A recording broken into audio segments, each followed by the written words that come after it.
भगवानपुर में चल रहे धरना स्थल पर पहुंचे सीएम सैनी ने ग्रामीणों का धरना खत्म करा दिया। नागरिक अस्पताल पुरानी जगह पर ही बनेगा, ये बात उन्होंने कही है। बड़ी खबर आपको बता रहे हैं, आयुर्वेदिक मेडिकल कॉलेज बनाने की घोषणा की है।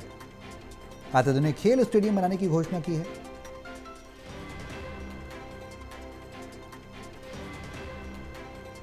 तो नागरिक अस्पताल को लेकर यह घोषणा है, आयुर्वेदिक मेडिकल कॉलेज बनाने की घोषणा की गई है। अत्याधुनिक बेड वाला हॉस्पिटल बनाया जाएगा जिससे कि आम लोगों को राहत मिल सके, सुविधाएं मिल सकें, स्वास्थ्य चिकित्सा सुलभ हो। भगवानपुर में सीएम सैनी ने ग्रामीणों का धरना खत्म कराया है और नागरिक अस्पताल पुरानी जगह पर ही बनेगा, ये बात उन्होंने कही, आश्वस्त किया। आयुर्वेदिक मेडिकल कॉलेज बनाने की घोषणा की है, अत्याधुनिक खेल स्टेडियम बनाने की भी घोषणा की है। जिस तरह से युवाओं का जो रुझान है, हरियाणा के युवाओं का खेल की तरफ हमेशा से रहा है। हरियाणा ने हमेशा से खेल के क्षेत्र में परचम लहराया है। कई बड़े नाम, कई बड़े मेडल देश को लाकर दिए हैं, तो उस दिशा में भी सरकार काम कर रही है और अब अत्याधुनिक खेल स्टेडियम उसी कड़ी का एक पहलू माना जा रहा है।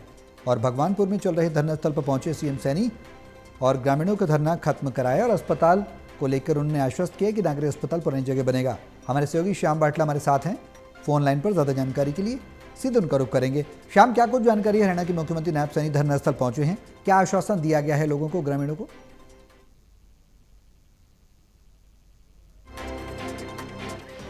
पिछले लंबे समय से वो यही रेवाड़ी के अंदर है, शहर के बीचों बीच है और किसी को भी किसी प्रकार की मुश्किल नहीं होती थी।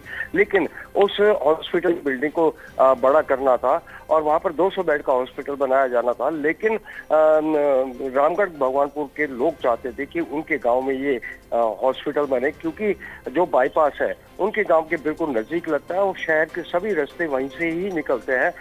रेवाड़ी झज्जर, रेवाड़ी दिल्ली, रेवाड़ी रोहतक, सभी मार्ग जो है वो वहीं पर ही, उसी जगह पर, उसी पॉइंट पर ही जा रहे थे जहां वो हॉस्पिटल चाहते थे रामगढ़ भगवानपुर के अंदर। लेकिन समस्या एक अड़ गई वहां पर।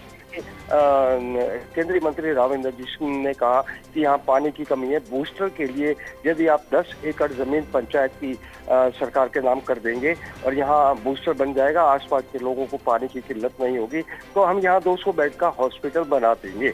उन्होंने, गांव वालों ने अपनी पंचायती 10 एकड़ जमीन सरकार के नाम कर दी, रजिस्ट्री करवा दी। लेकिन जब हॉस्पिटल बनाने की बात आई तो राव इंद्रजीत ने बिल्कुल एकदम साफ मना कर दिया कि अभी इस बात पर कोई चर्चा नहीं करेंगे जब तक ऊपरी आदेश नहीं होते। ऐसे में रामगढ़ भगवानपुर के लोग जो है वो धरने के ऊपर बैठ गए। धरने के ऊपर आज लगभग 9 महीने हो गए। 9 महीने में काफी बार उन्होंने धरना प्रदर्शन किया, राव इंद्रजीत से मिलने के लिए उनके निवास स्थान रेवाड़ी में भी गए, दिल्ली में भी गए, लेकिन कुछ अच्छा रिस्पॉन्स उन्हें नहीं मिला। और ये धरना कहीं ना कहीं अब निकाय चुनाव को भी खराब कर रहा था, इन पर भी बुरा असर पड़ता। और इसे देखते हुए जब सीएम को ये बात पता चली तो गोकलगढ़ से, गोकल में जब वो पहुंचे पहले कार्यक्रम रेवाड़ी के अंदर, तो वहां से कुछ ग्रामीण रामगढ़ भगवानपुर के वहां पहुंचे और उनके निवेदन पर वो उनके गांव धरना स्थल पर गए और उनका धरना खत्म करवाया इस आश्वासन पर कि एक आयुर्वेदिक मेडिकल कॉलेज और एक स्टेडियम जिसमें सभी सुविधाओं से, आधुनिक सुविधाओं से वो युक्त होगा, वो इस गांव के अंदर खोल दिया जाएगा। और इस बात पर ग्रामीण जो है वो सहमत हो गए और अपना धरना उन्होंने समाप्त कर दिया। जी, चलिए, अब उम्मीद है कि जो आश्वासन दिया गया है ग्रामीणों को, वो आश्वासन पूरा हो और उनकी जो उम्मीदें हैं, आकांक्षाएं हैं, उन पर सरकार खरी उतरे। बहुत शुक्रिया श्याम, तमाम जानकारी के लिए।